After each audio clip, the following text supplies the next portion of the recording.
Ladies and gentlemen, welcome into this KC Sports Report live stream. I'm glad that we're all here. Hopefully we can all hear each other and see each other. We've had some technical difficulties behind the scenes, but I'm super happy to be joined by my guys, Caleb James, the lead analyst over at Arrowhead Pride, Caden Sproul, and Kyle Collier.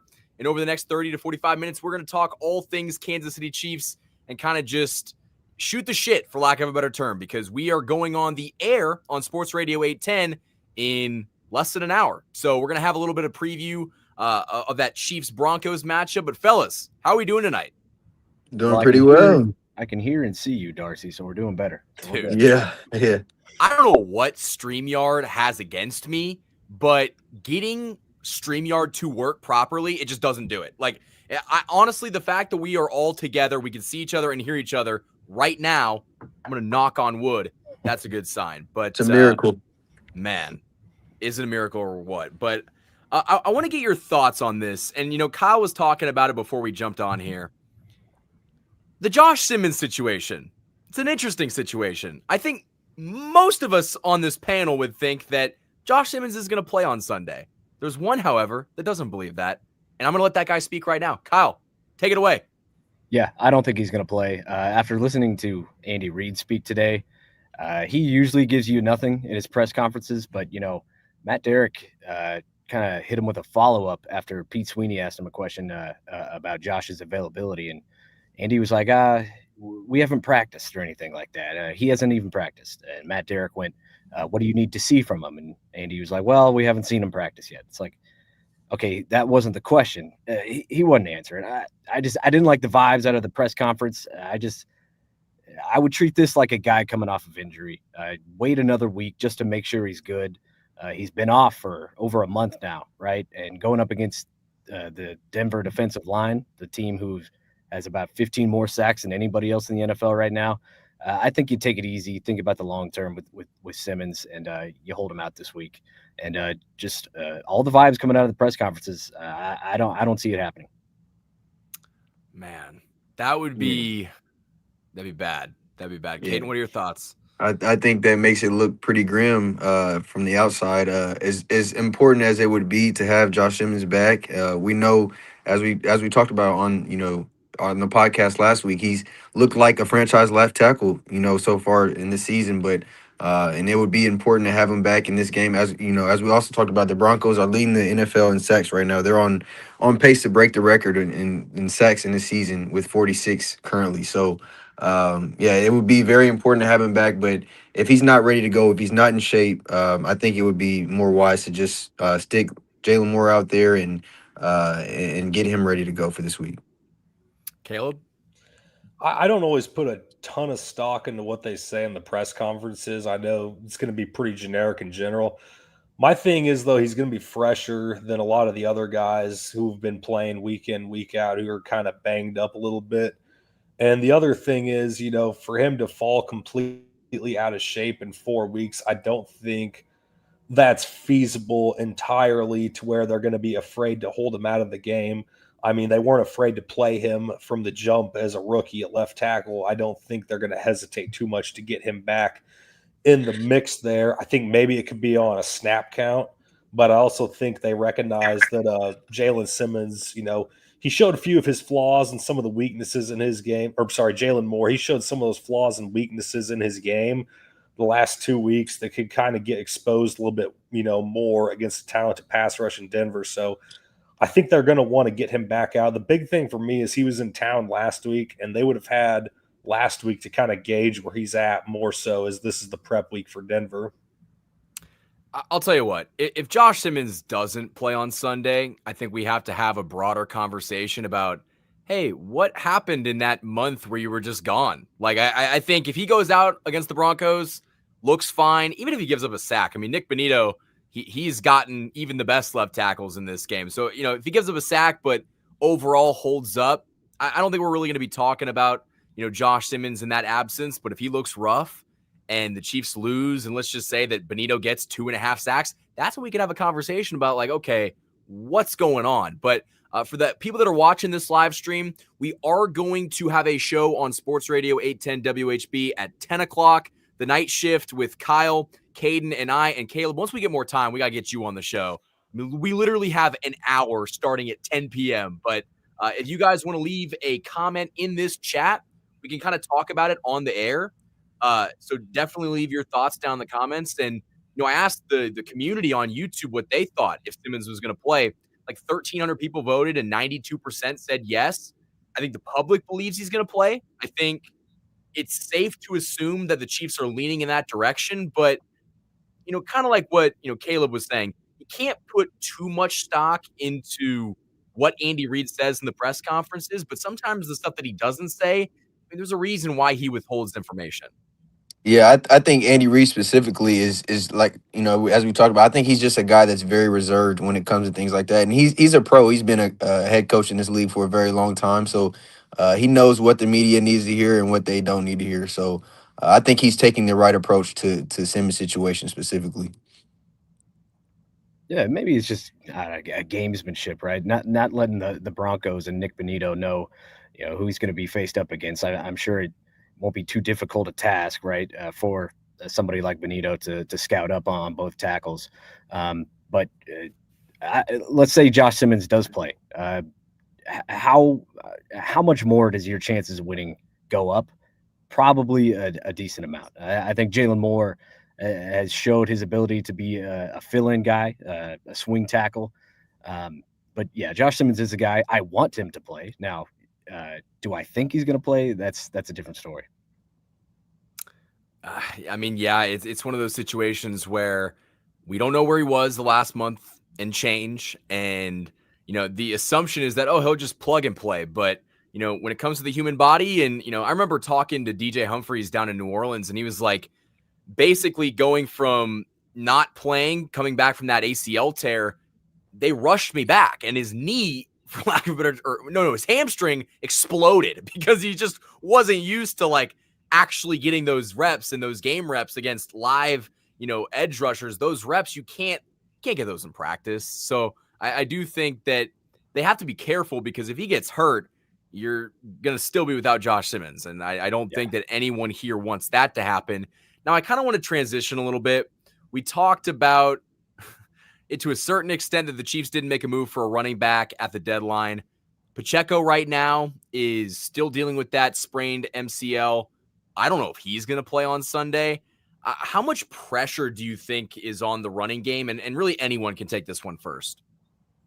I think there's a lot for sure. I mean, of course, they said today that Pacheco didn't practice, so it doesn't look good for him for this weekend ahead. But I think Brashard Smith is going to have to contribute more than he has at any point this season. Kyle, you talked about it a little bit, but the screen game is going to be so important this week with that, facing that dawning pass rush that the Broncos have. Brashard Smith is going to have a really good chance to get involved in the pass game. We saw there was a chance for him to break one pretty big if Trey Smith didn't run into the back of him on that slip screen. So I think Brashard Smith is going to have a really good chance to contribute this week. Yeah, I couldn't have said it better myself. More Brashard Smith, I think, is going to be a great thing for this offense. You got Kareem Hunt to be your goal line and short yardage guy. Let's see Brashard Smith use those receiver skills he had, in college, and just using him out of the backfield. I would love to see more of him against Denver for sure. Which, and Caleb, you've watched the film. Like, what do you see from Brashard Smith? So with Smith, and this week in particular, I think this week he might be better off being used more, like we were talking before the show, in some of these jet motions or east and west kind of looks, because Denver does have a stout run defense. I know they're going to be missing their Mike backer, but they're only giving up 91 yards a game on the ground. That's like fifth or sixth best defensive, defense in the league for that category. So it's still going to be tough sledding. They've got this great pass rush, and they back it up by having a really good run defense. Now, I think the Chiefs can run the ball against them in some capacity. I'm hoping that it's more this week where we see possibly Elijah Mitchell active, just to see if he can do anything, and Kareem Hunt. But this week, I think more you're going to have to supplement the true running game with more of the east and west stuff, with some jet sweep stuff to the outside to really force the linebackers to hold, or not those linebackers and the edges to hold at the line of scrimmage for the extra second to make sure it's not going to be some sort of jet sweep or reverse. But then I think that's where they're going to be able to find Smith and use his talents more, is where he can get into space and maybe attack what could be a depleted linebacking core for the Broncos this week. That's kind of where I think you'll see Smith make his biggest impact with some of the receiving stuff. I think it's entirely possible that they bring him into the backfield or try to work some outside run stuff with him. I think with some of the stuff, though, with the run game, you're better off kind of leaning into the veterans this week if you're just trying to go north and south with those types of runs. So this comment by Johnny, and shout out to everyone that is watching this live stream late on a Wednesday night and commenting in the stream. We want to make this as interactive as possible. So drop your takes, drop your comments down in the section below, and we will get to those. Now, 35-17. At first glance, that score seems kind of ridiculous. But in a world where the Chiefs are coming off of a bye, they beat the Lions by 13 points. When the Chiefs are winning football games, they haven't been close games. They've been blowouts. And so, is 35-17 really that crazy considering you're facing an offense that has struggled with Bo Nix and they're not going to have J.K. Dobbins presumably? And so, is this final score something that we could see? It's possible. I think we got to monitor Pat Surtain's health as well. The Broncos did not IR him, if that's right. Yeah, no, they didn't. Yeah, so he could come back. I think he'll be somebody big to watch. But yeah, Denver. This is all about Denver. I find this game so hard to predict because Bo Nix at times looks like the solid rookie he was last year. He threw 30 touchdowns, 29, something like that. This year, he goes back and forth from looking like an average quarterback to just a bottom 5 quarterback in the league at times. And against teams that are bad football teams. He looked terrible against the Jets. He looked really bad against the Raiders and the Giants. And then the fourth quarter happened against the Giants. So it's so impossible to predict. But with J.K. Dobbins out, he has not been ruled out. Is that right? But it looks like he's going to be ruled out. It doesn't look good from what I've heard. Right. Yeah. And I remember he tweeted out about ban the bleeping hip drop tackle, stuff like that. And when a player gets mad like that, he got seriously injured. But J.K. Dobbins being out could be big. So that score prediction doesn't really – it's not crazy. That's for sure. I think the over-under for the Chiefs point total is 24.5. I think I'd take the over on that in this game. Yeah, I mean, from a defensive perspective, as far as the Chiefs, I can definitely see it. I can definitely see them holding, Bo Nix and Co to 17. I think it's just all about what performance we're going to see from the offensive side of the ball. Obviously, whenever Rashee Rice came back, we saw this offensive explosion from the Chiefs. Granted, versus a bad Raiders team, but yeah, we just don't know what offense we're going to see. They started out very slow against the Bills. And it was just an uphill battle from then on. But I definitely can see our defense kind of taking prowess over the Broncos and just dominating. But it's yet to see or yet to be known what performance we'll get from this Chiefs offense. I think with the whole thing, you look back to that matchup at Arrowhead last year. It was a complete grimy type game all the way around, and the Chiefs went on a block field goal late. It wasn't because Bo Nix and the Broncos offense was out there lighting up the scoreboard. It was because their defense was hitting Mahomes whenever he wanted. And the Chiefs had tackle problems also that game. Nick Bonito made Kingsley Sumatia look like a rookie at left tackle. But really the only difference, and Caden mentioned a second ago, was that Rashee Rice wasn't in that game. You take a look at these teams overall, they're relatively the same they were a year ago. So Rice could be a difference maker, especially if the Broncos are having some issues with their middle of the defense coverage. And, if they have a few injuries to some of their corners, that could be some of where you could see some points put up. I don't think it's going to be quite 35-17. I think they can definitely hold the Broncos under 20 if the defense comes out and is able to put some pressure on Nix, force him into bad throws, get him off the field quickly. I think the Chiefs offense is probably looking to shoot more around the 20 to 28 point range. I think the question is can the Chiefs offense put up points against that Denver defense? And I actually think that Denver's defense is vulnerable because yes, they've got a pass rush that has been the best in the NFL this year, but at the same time, they've also had games where they get got by the Giants. They get got by inferior opponents where it's like that Denver defense let the Giants do that. And so I definitely think that the Chiefs could take advantage of that defense. The thing that concerns me is that the Chiefs always get everybody's best shot. This is the Broncos Super Bowl. And for lack of a better term, both teams need this game in the worst way, because if the Chiefs lose this game, you can kiss the AFC West goodbye. I know they're not mathematically eliminated. They're mathematically eliminated in my mind. Like I don't see any way where they could overcome what would be a 3-game deficit this late in the season. They need to win this game, and if Denver wins this game, then you know that they're going to win the division. So both teams have a lot to prove in this game. Yeah, I think the biggest storyline coming into this matchup for the Chiefs, at least, is if they drop this game, there's a chance that they no longer control their own destiny. There's a chance that they could be relying on other teams down the stretch and for losses, and that's never a position you want to be in, especially a team of the Chiefs stature. They are usually at this point of the season looking forward to clinching the division, and we're at the opposite end of the spectrum this year. So. I think that's probably the biggest storyline. Is you can't really drop. You really don't want to drop any more the rest of the way, but especially not this one. Yeah, and the bye week for the Chiefs came at a pretty good time. The only sucky thing is that Denver played on Thursday night last week, so they're getting a little bit of extra rest too. And then the Chiefs, right after Denver, they face the number 1 seed in the AFC in the Colts. So it's a tough stretch, and we're really going to put that Andy Reid after the bye week theory to test. I know he's got a strong record, and Caden, like you said, this is a chance for the Chiefs should be motivated as hell for this one, and Denver will be too, because this is their opportunity to kind of hammer the nail in the coffin.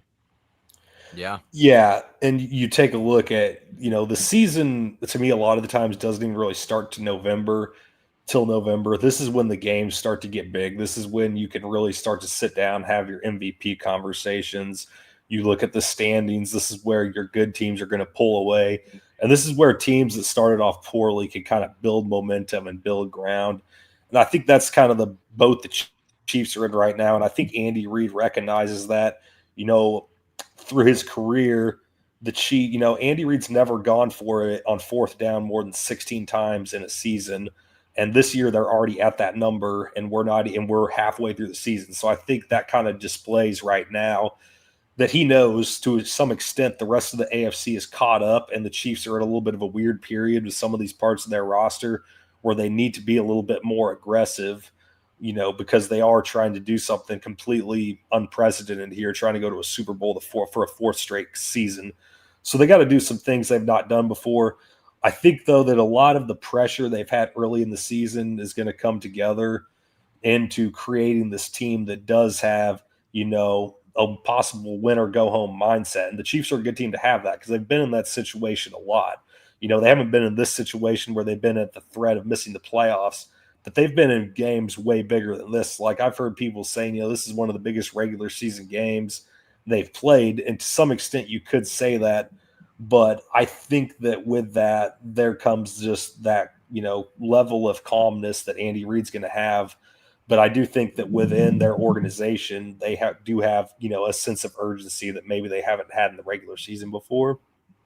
Well, I hope there is that sense of urgency, because it's lacked this season. And one thing that we've heard a lot is that, we lacked energy coming into this game. We just didn't have the energy. And if you don't have the energy going into this type of game, you're not going to see it the rest of the season, because the division's on the line. And if they don't come out with energy, Denver's good enough that they could embarrass you. I don't think that's what's going to happen. But I also want to say, guys, shout out to everybody that is watching this live stream. Comment your thoughts down in the comment section below. Get involved in the chat. And I want to address Johnny's comment about, we need better play calling. And I think it's so easy to criticize Andy Reid and Matt Nagy for maybe the offensive execution struggles.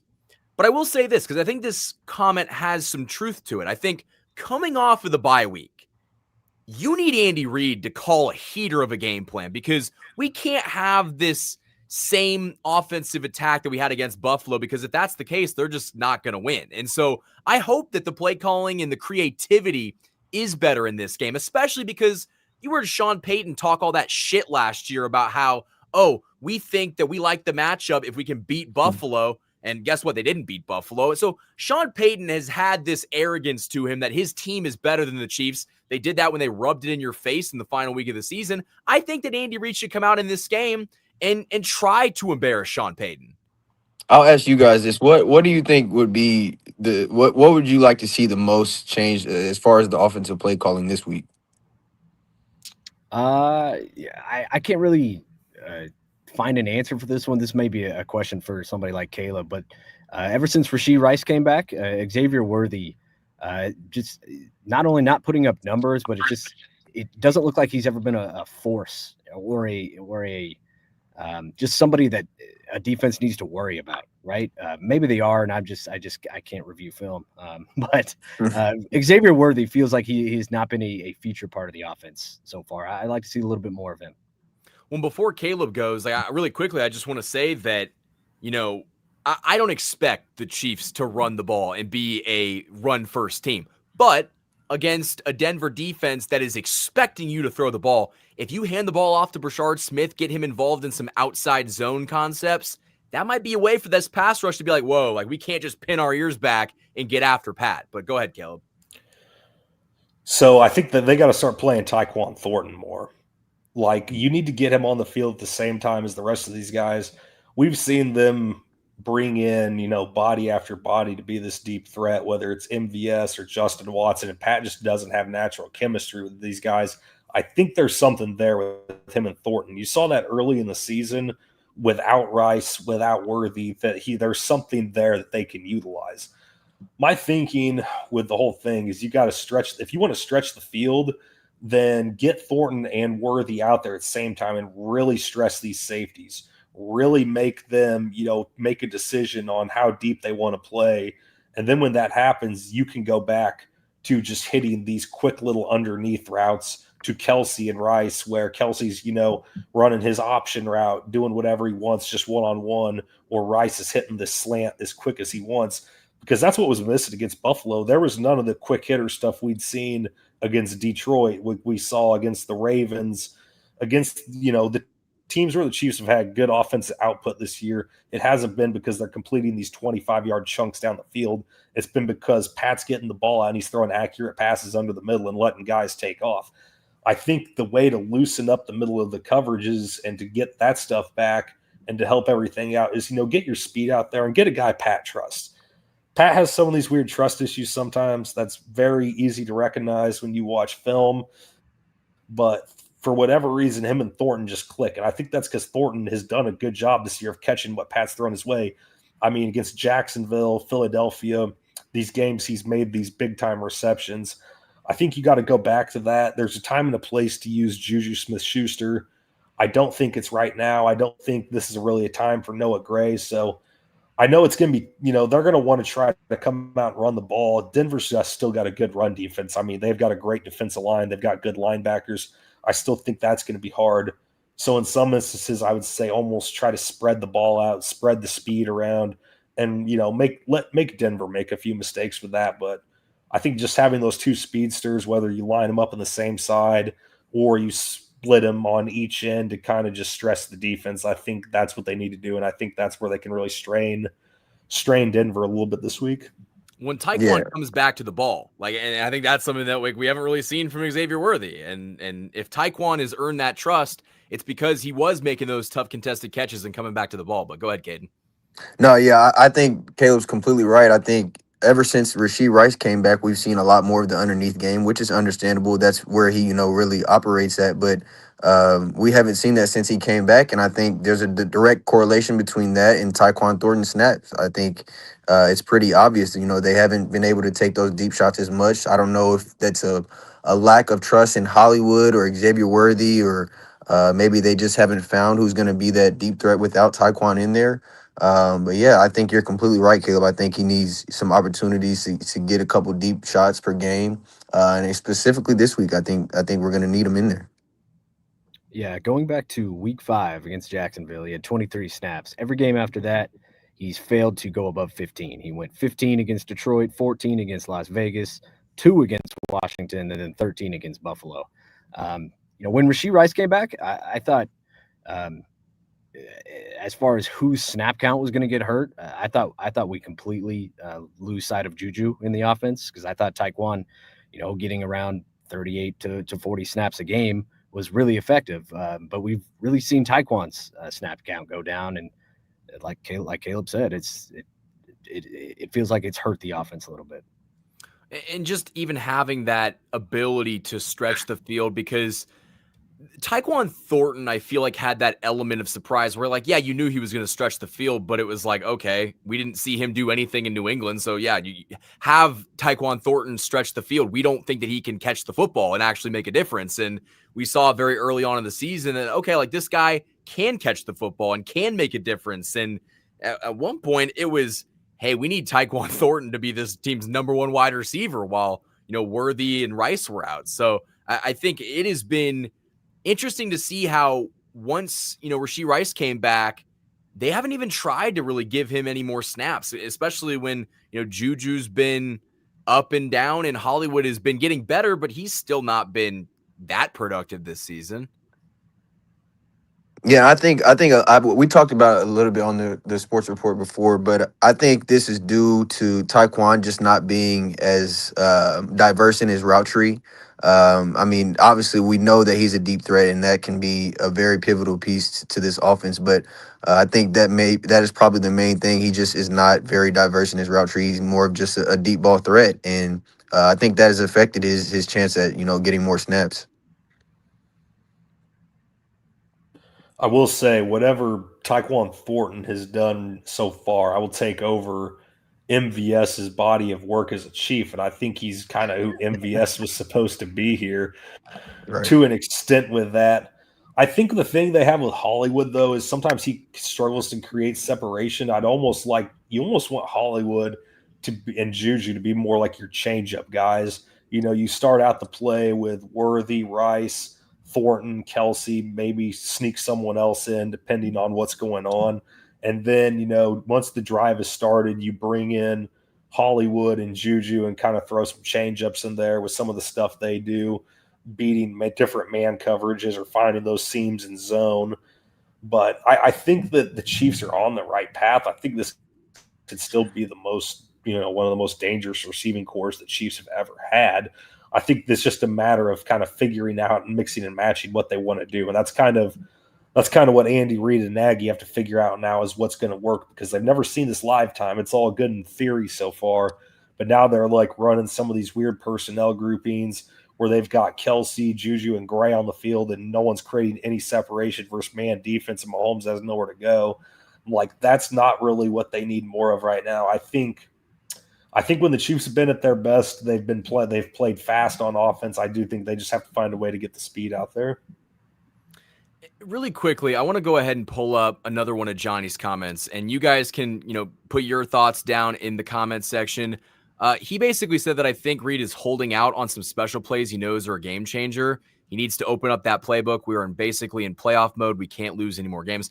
I refuse the notion that Andy Reid is holding stuff back. I think maybe there was some truth to it last year when the team lost one game, until their bye week. I think this year has been different. They've had injuries. They've had guys that, slot into roles differently. I don't think they're holding anything back. In fact, I think if there's anything being held back, it's not on purpose. It's due to maybe a lack of creativity or just a lack of diving deeper. Well, Johnny's right about one thing. If they were holding back, you certainly can't now. You're cut it loose. Right. Yeah. It's time. It's time, because the Chiefs know that I'm not expecting them to win out or anything, but I think you can only really afford one more loss, two more losses. If you lose two, the second one of the two cannot be to Denver. Right. So, yeah, it's time to cut loose, like you said. Yeah, and as far as this offense goes, I think I mentioned it already, but Xavier Worthy and Rashee Rice have only played, I think, maybe 5 or 6 regular season games together, although they've been, on the team for 2 years now. Obviously, Rashee got hurt early in the season last year, was, suspended for the first part of this season. So I think that there's still a lot of room for this offense to grow, and Hollywood talked about that today. I think it was Todd Lebo that asked him, has this offense reached their potential? And he said quickly, no, we haven't. So I think that we'll see this offense grow and get even exponentially better as the season goes on. I don't think Andy Reid's really holds back. I think he just dummies the playbook down early in the season and adds layers as things go. And I think this year you might have seen that because of new starters all over the place with Thornton in some degree, Simmons and Suamatia on the left side of the offensive line, to where they are going to dummy some stuff down. But this is the point in the season where, like you guys said, they need to really pick it up. If there's some secret sauce, they need to go. Andy's a great play caller in the NFL, though. I think it's more about the Larrys and Joes and the X's and O's. And I think that, just seeing some of the stuff in the NFL, happen on a week to week basis, if you have the players that can make the plays, they'll, cover up a lot of stuff on the back end. But I do like what Reed and Nagy are kind of cooking up with some of the guys, with some of the looks they've seen. I think the Chiefs trips game and bunch game is going to come back to help them a lot with how they mask getting guys off the line of scrimmage and creating separation. I think that this week could be a big Xavier Worthy week where he does try to stretch the field east and west, use the speed, kind of. The Chiefs use some of their crossing patterns that they've used a lot in the past to create some of the space underneath. But it'll be interesting to see. But that's typically the A game Andy, is when he's coming out and they're creating separation with crossers and getting guys space to run. And I think if you look at it, when the Chiefs' back was truly against the wall this season, I know we can point at a bunch of games where it's like, okay, like this is kind of an important game. I think when the Chiefs were staring down the barrel of being 1-3, you saw them come out against the Ravens and they put belt to ass. You saw them after they lost that Jaguars game. They had to beat the Lions. They just had to find a way to do it, and they did it. And so I almost think that, when Andy's at his best is when the pressure is on, when the heat is turned all the way up. I don't believe that he's holding stuff back. I think, to kind of address Matthew's comment really quickly, I think he's got faith in the team that they can make the playoffs, but it doesn't really behoove him to not win now, because this Chiefs team, with the amount of playoff games they've played in the last 9 years, they want that bye week. And I don't know if they're going to get that, but they at least want to win the division so they get a home playoff game. Right now, it would be very foolish for Andy Reid to try to hold it back until right now, because the division's up in the air. You don't even know if you're going to make, the playoffs right now. I think that we all think that they will, but it's not a guarantee. Yeah, especially I mean the last, or the three wild card teams that are right there in the standings with the Chiefs are all teams that we've lost to. The Jags, Bills, and Chargers we've all lost in the head to head to. So that doesn't help it at all. Yeah, there's some big matchups coming up, and speaking as a fan, whether a playoff game is on the road or at Arrowhead, I'm really not worried about it. We've seen Patrick Mahomes roll into Buffalo, roll into Baltimore, win those games on the road. He proved he can win in the playoffs no matter where he's playing. So I'm not really worried about their final seed position when things are all said and done. Like, let's say they go in as one of the 5, 6, or 7 seeds, and they're going on the road to Indy or Denver, right? You just ask the sports books. The Chiefs will be favored going up against quarterbacks like Bo Nix or Daniel Jones. So whether it's home or away, I'm not nervous about at all. Yeah, I mean, I don't think the Chiefs are really worried about that either. I think there's a sense of urgency with them that they know this could possibly be Kelsey's last season, and they don't want to send him out on some kind of a dud. I think it's fun, though, that the teams that were some of the top dogs in the league when Mahomes first got in the league are now, like, they've gone through their own rebuilds, and now they're kind of back competing. It's like, that's how you've got one of the top teams in the NFL over a long period of time, is you've seen, one team's window close, and now they're went through their rebuild, and now the new window's open, talking about like the Colts and Patriots. Some of these teams the Chiefs are going to see or could see later on down the way here. But I think that they're going to recognize the sense of urgency they have to have, and kind of that they are going to have to open it up a little bit. But I think I think that Mahomes and Kelsey, Chris Jones, and the leaders of the team are going to be able to echo that to everyone pretty clearly. We got about 5 minutes left on this live stream. Again, guys, leave your comments down in the comments section below so we can get to them on the show. Again, we'll be on the night shift on Sports Radio 810 in about literally 15 minutes. So leave your comments down below. Good to see King Jamie the Mad in here, one of the mods that we've got. My final question for all of you guys. Give me your hottest take for Sunday's game against the Broncos.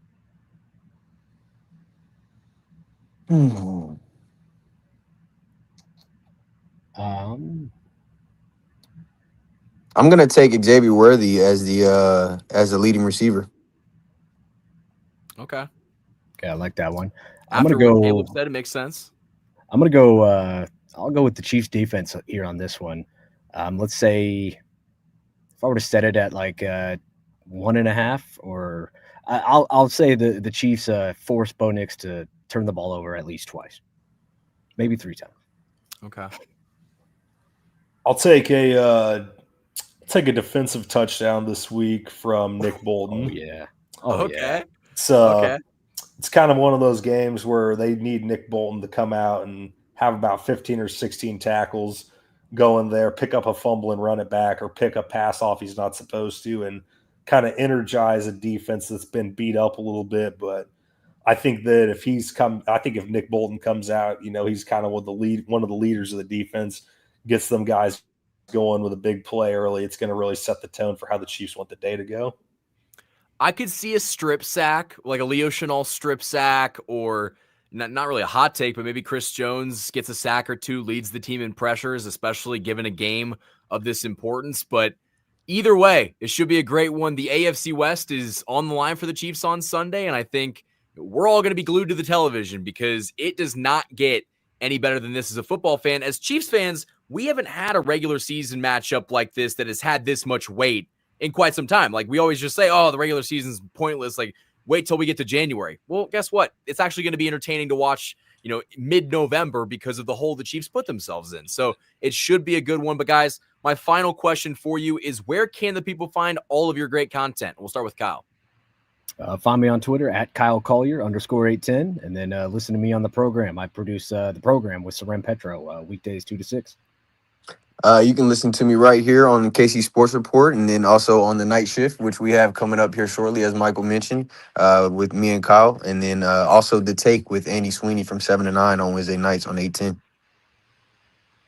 Go follow me on Twitter at CJ Scoobs, and just go over to Arrowhead Pride and check out all the content we're putting out over there. It's a really great time of year just to hang out and read about football a little bit. Absolutely. And guys, all their stuff will be linked in the description of this live stream. Hit that like button, subscribe to this channel. Go listen to the night shift in about 15 minutes on Sports Radio 810 WHB. Leave your comments down in the comment section below. Until next time, guys, thank you for watching this video. And as always, go Chiefs.